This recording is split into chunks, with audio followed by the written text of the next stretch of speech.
Hello, जय हिंद, नमस्कार। मैं राजेश कुमार आप सभी का स्वागत करता हूं आपके अपने यूट्यूब चैनल पे। तो दोस्तों, पिछली वीडियो में हमने एक्सरसाइज 3.3 का जो क्वेश्चन नंबर 3 था उसके 4 पार्ट्स कंप्लीट कर लिए हैं। अब इसके सिर्फ 2 ही भाग बचते हैं जो इस वीडियो में हम कंप्लीट करेंगे। तो इसका जो 5वां भाग है वो हमें दे रखा है कि यदि किसी भिन्न के अंश और हर दोनों में 2 जोड़ दिया जाए तो वह 9/11 हो जाती है। यदि अंश और हर दोनों में 3 जोड़ दिया जाए तो वह 5/6 हो जाती है। तो भिन्न ज्ञात कीजिए। तो सबसे पहले तो हम एक बार मान लेते हैं, फिर बात करेंगे जो इसमें दे रखा है कि माना भिन्न क्या है, x/y है। x क्या है, हमारा अंश है और y हर है। x हमारा अंश है, y हमारा हर है। हमने भिन्न को मान लिया है x/y। अब इसने 2 कंडीशन दे रखी है, एक कंडीशन यहाँ तक है, दूसरी कंडीशन यहाँ तक है। तो अकॉर्डिंग टू क्वेश्चन लिखेंगे फर्स्ट टाइम। तो क्या दे रखा है जो पहली कंडीशन में कि अगर अंश और हर दोनों में 2 जोड़ दिया जाए। अंश क्या है, x है, इसमें मैं 2 जोड़ दूँ, और हर में क्या है, y में भी मैं 2 जोड़ दूँ। तो पहले भिन्न क्या थी, x/y थी। अब जो नई भिन्न बनेगी 2 जोड़ने के बाद वो बनेगी 9/11 बन जाएगी। तो इसको सोल्व करते हैं, यानी क्रॉस मल्टीप्लाई कर लेते हैं इसकी, आर पार गुणा किया मैंने। तो 11 क्या है, इस पूरी ब्रैकेट से हो जाएगा, मतलब x प्लस में 2, ये ब्रैकेट लगा लो, ये भी लगा लो, तो पूरी से हो जाएगा क्या, गुना। तो क्या आएगा, 11x प्लस में 22, और ये y प्लस में 2 है, गुना होएगा 9 से, तो 9y प्लस में 18। तो 11x माइनस का 9y, ये 18 है। 9y इधर प्लस का था, इस साइड लेके आया तो क्या हो गया, माइनस का हो जाएगा। तो इसको इस साइड लेके जाऊंगा तो माइनस का 22 हो जाएगा। तो 11x माइनस का 9y बराबर में कितना, माइनस का 4। ये समीकरण नंबर क्या है हमारी, 1 बन गई है। समीकरण नंबर 1 बन गई है। अब हम जो दूसरी बात इसने बोल रखी है उसके हिसाब से एक समीकरण बनाते हैं। तो क्या देखिए, यदि अंश और हर दोनों में 3 जोड़ दिया जाए तो अंश कितना है, x है, इसमें 3 जोड़ दूँ और y में भी 3 जोड़ दूँ, तो जो भिन्न है हमारी वो 5/6 बन जाएगी। कि अंश और हर दोनों में 3 जोड़ दिया जाए तो 5/6 हो जाएगी। तो वही करना है, आर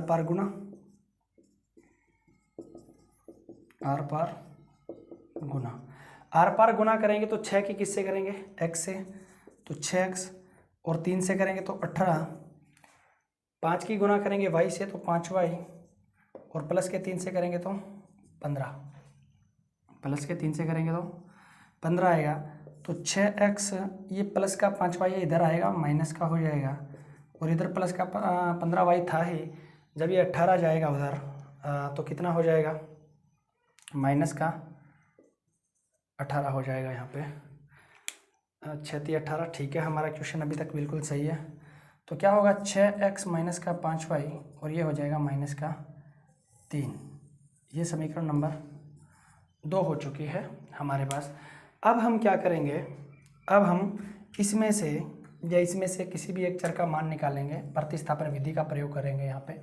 तो समीकरण 1 में से x का मान निकालना थोड़ा सा टफ लगेगा, तो हम क्या करेंगे, समीकरण 2 से x का मान निकाल लेते हैं। तो समीकरण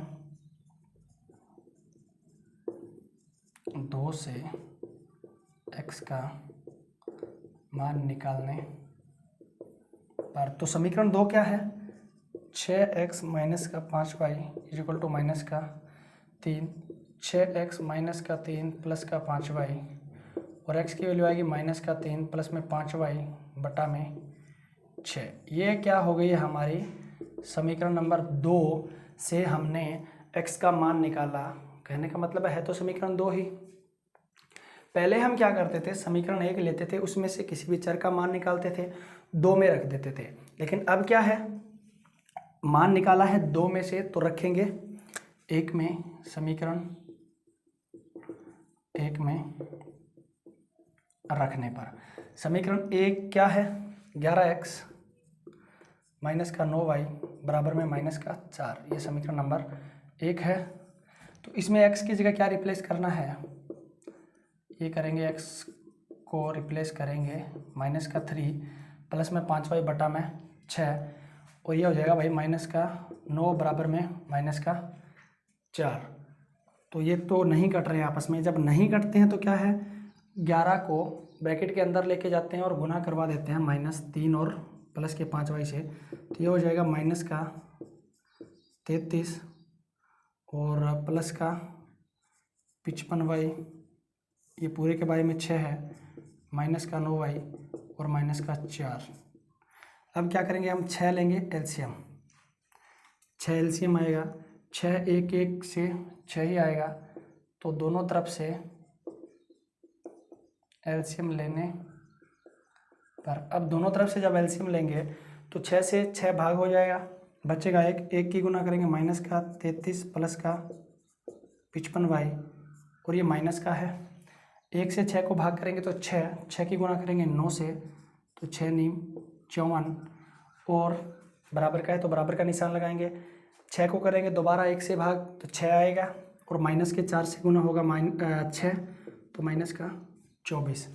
इसको थोड़ा और सोल्व कर लेते हैं कि माइनस का 33 ये 55y है और ये माइनस का 54y है, तो प्लस का y बचेगा और ये माइनस का 24। और आपको पता है दोनों तरफ से जब भी एलसीएम लेते हैं तो एलसीएम को छोड़ देते हैं, तो ये कितना हो जाएगा माइनस का 33 प्लस का y माइनस का 24 प्लस का y 24 ये माइनस का है और प्लस का हो जाएगा 33।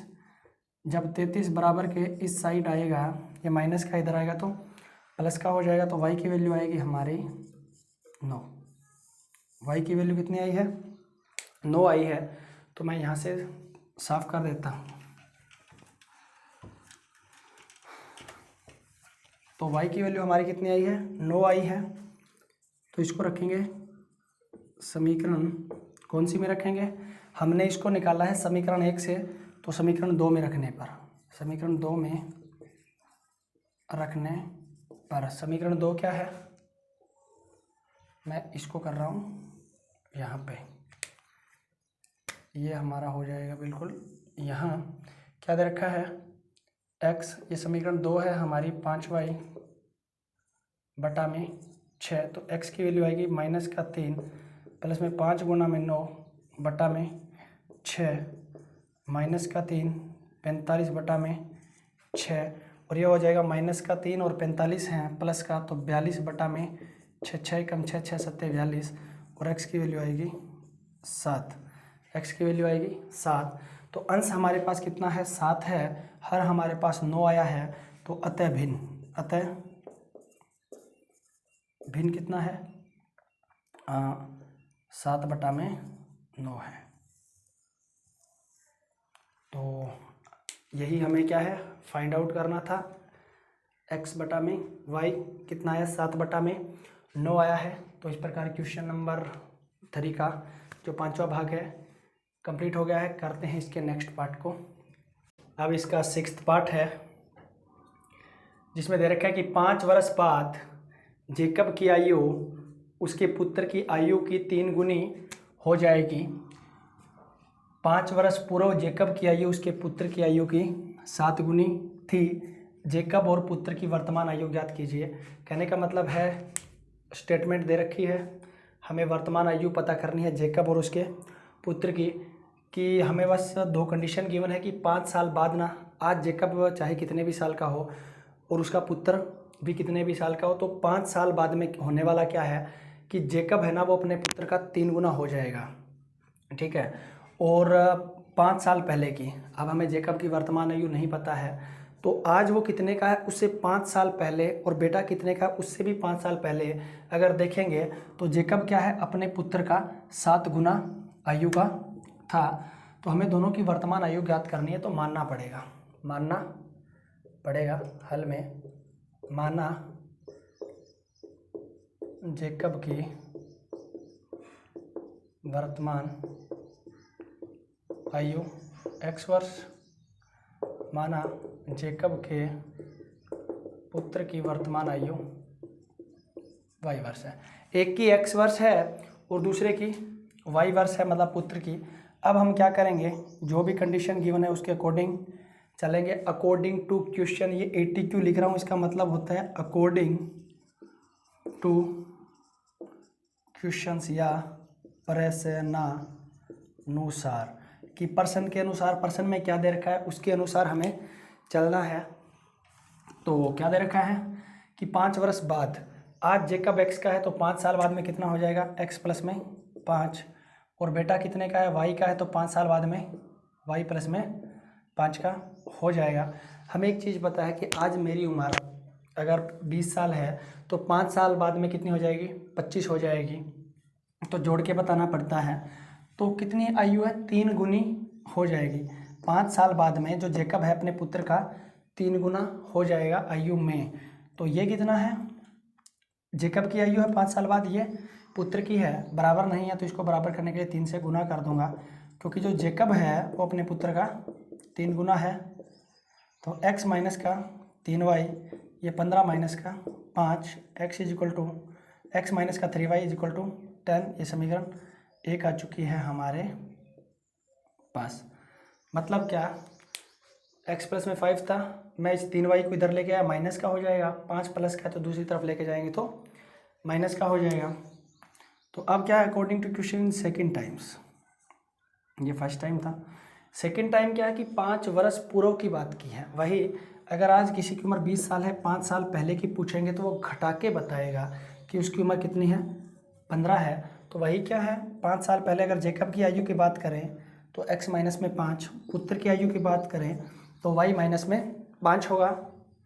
और ये बराबर नहीं है, क्यों नहीं है, क्योंकि वो 7 गुना था, उसकी जो आयु थी वो 7 गुनी थी अपने पुत्र की आयु की। तो इसको सोल्व करते हैं, कितना आएगा, 7y माइनस का 35, x माइनस का 7y माइनस का 35 प्लस में 5, x माइनस का 7y और माइनस का 30, ये समीकरण 2 आ जाएगी। अब क्या है, 1 और 2 समीकरण आ चुकी है। प्रतिस्थापन विधि का हम क्या है, प्रयोग करने वाले हैं। तो करते हैं प्रतिस्थापन विधि का प्रयोग। तो लेते हैं समीकरण 1, समीकरण 1 में से x का मान निकालने पर, x का मान निकालने पर, अब हम समीकरण 1 में से x का मान निकालेंगे, जो क्या है, x माइनस का 3y बराबर में 10, और x की वैल्यू आएगी 10 प्लस में 3y। ये समीकरण कौन सी है, 1 है।